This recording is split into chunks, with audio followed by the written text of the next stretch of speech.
Hi, my name's Mr. Wright, and today we're going to be looking at the technical exercises for the technical etude. So first off, let's take a look at number 1, which shows our scale. So this is an interesting scale because normally, if we look at our key, that would tell us we are in the key of E flat. But usually if we play a scale, we start on the tonic note, or E flat in this case. Well, it's having us start on C. So another way to think of this scale would be a minor scale. And so a minor scale is essentially taking a major scale and starting on the 6th note in the scale. So in this case, it'd be E flat, F, G, A flat, B flat, C. So we're starting on C, so this makes it a C minor scale. But they threw an extra thing at you. This isn't, normally that'd be called a C natural minor scale. What we have here is called the melodic minor scale. So C natural melodic minor scale. A lot of words, right? Well, the reason it's melodic is let's take a look at measure 2, where we have an A natural and a B natural. Looking at your key signature, we see that we normally have A flats and B flats. Well, that's different. That's kind of odd looking. Well, this is just part of the form of the melodic minor scale, where every time you play the scale going up, you raise the 6th note and the 7th note, in this case, the A natural and the B natural, and then when you play it down, you play a B flat, or you just play the natural form, which is the B flat and A flat. Here's what that sounds like.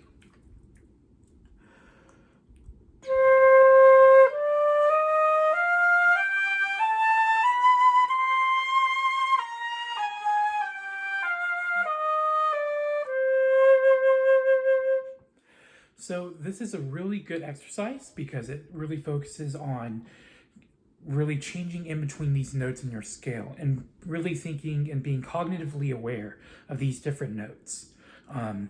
If you're feeling adventurous and you want to give yourself a challenge, try doing a 2-octave version of this. You can start in the low octave if you're really confident, or if you think you're feeling really confident in your high register, you can do the 3rd octave.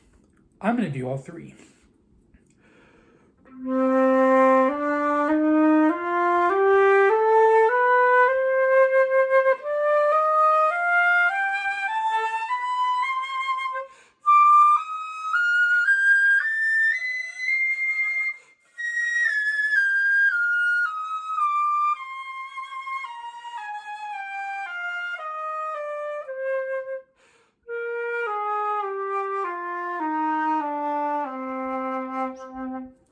Again, that's not going to be needed for the audition, but learning the entire range and all these different scales is going to be really helpful for your future.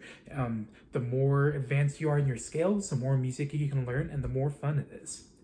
So overall, work on your scales. That's going to really help in these upcoming technical exercises. So next, we're going to be working on the rhythms.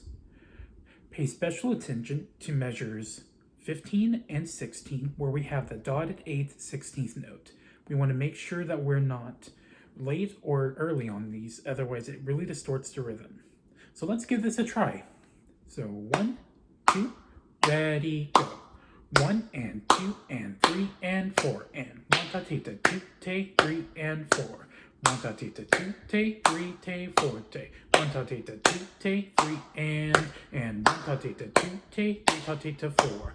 1 ta ta ta 2 ta 3 ta ta 4 ta 1 ta ta 2 ta 3 ta 4. 1 2 3 ta ta 4.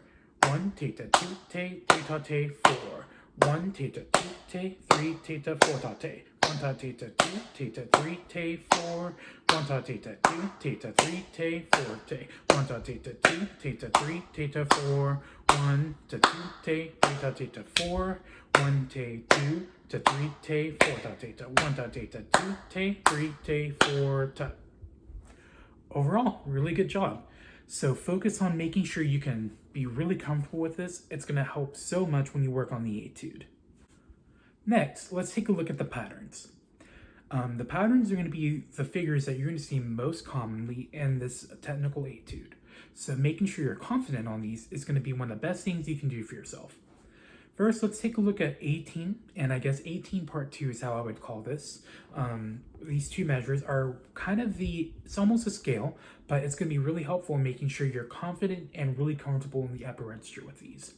So when you're going for these higher notes, make sure you're not straining or trying to force your lips too close together. Doing that, you're going to get this sound when you try to go for the high A. So think about nice open spaces. I like to think of taking my first finger, biting on it, and that's about the minimum amount of space you need for that upper register, and just playing in general actually. So let's take a look at 18, and I'm just going to play through it. I want you to pay attention to how relaxed my lips are and how they're not going to change that often.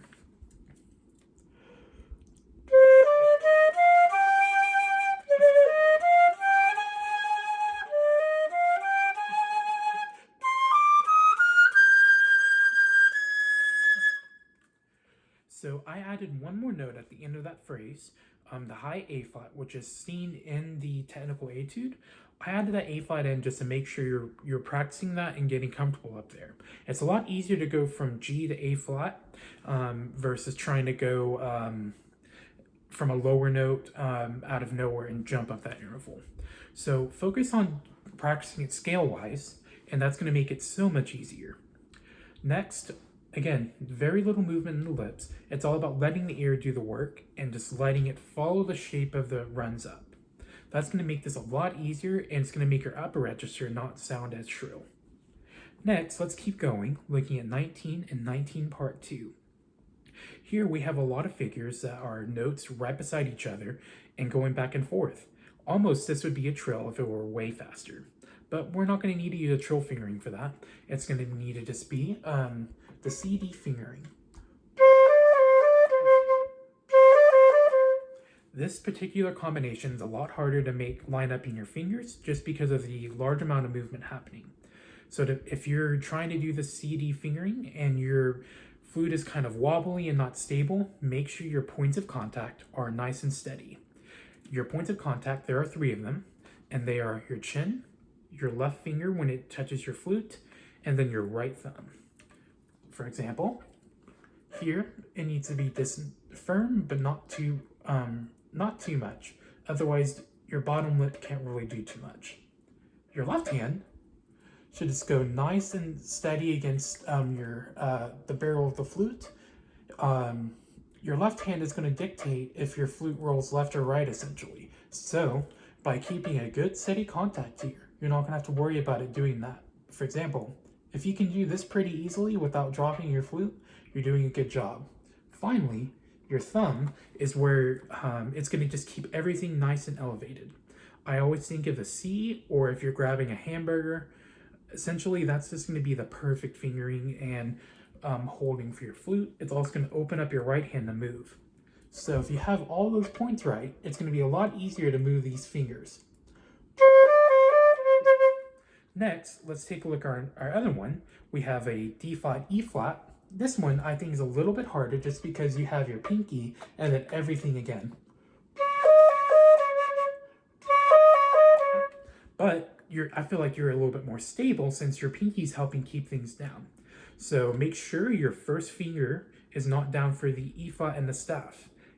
It is not the best thing you can do, and everyone can hear it and they'll just kind of look at you. So don't do it. Next up, we have E flat to F.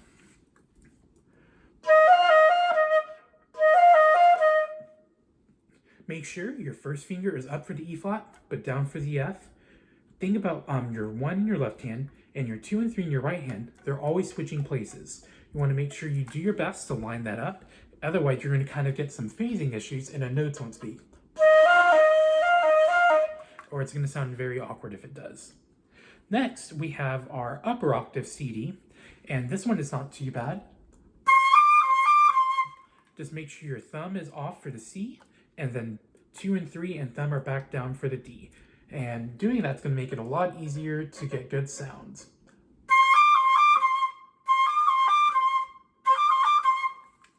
Yeah, so let's try that all together now.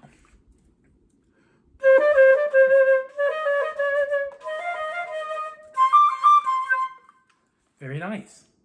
Next, we have 20 and 20 part 2, and these are just some figures. I would call these neighbor tones, where all they do is just go to a note above or below, and then you go back to a note below that.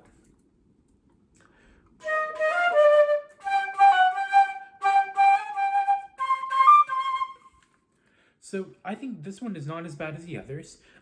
It's less movement, and it kind of gives you more chance to react and just read ahead. So make sure you're doing your F sharp fingering. I would use your third finger and not the middle finger.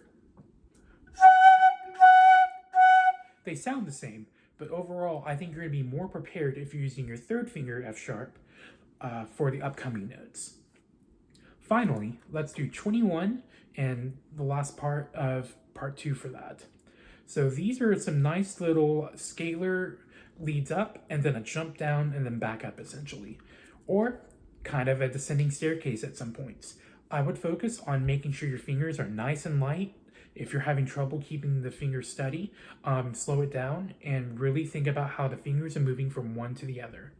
Anytime I have something that's very technical, I like to think of my fingers being robotic, where they only move if I tell them to.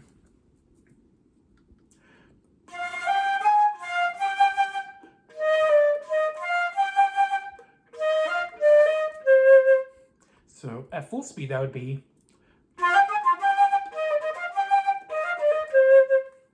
That may take some time to get to, but I really think it's important to focus on 18 to 21 and really spend all that time making sure your fingers are ready.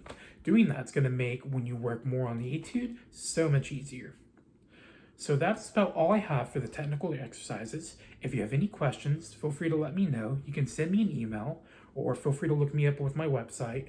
All of my information is on the White Settlement ISD band page, and from there you'll be able to message me with any questions on the etude, or if you're interested in taking lessons, feel free to reach out. I would love to work with all of you. Well, I hope you have a great day and good luck on your auditions.